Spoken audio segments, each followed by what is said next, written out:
ตัวนี้มีความเกิดหนูเห็นจะเลยกันหนูเห็นน้องสุดเต็มตัวก็ให้สักหนึ่งว่าใจไรหนูเลยจ้ากิจหน้าตาบังเห็นปะไก่ไม่นานยังเดินห้องไปถึงยังไงดีไหม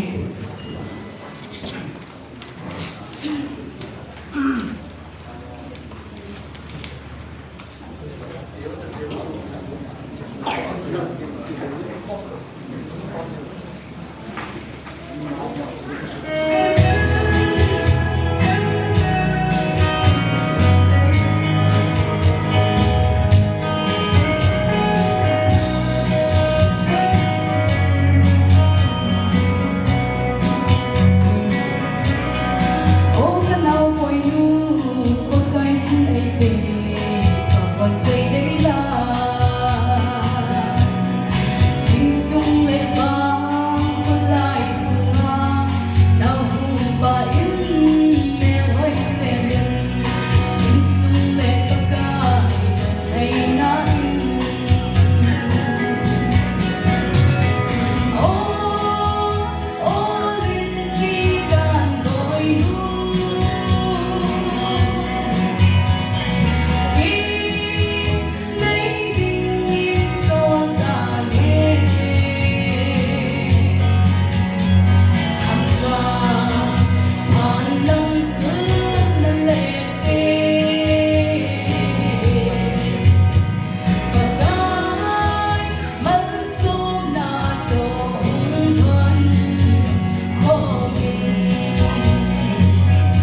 phung chân na pathe pathe bu sin dan ka ke pa e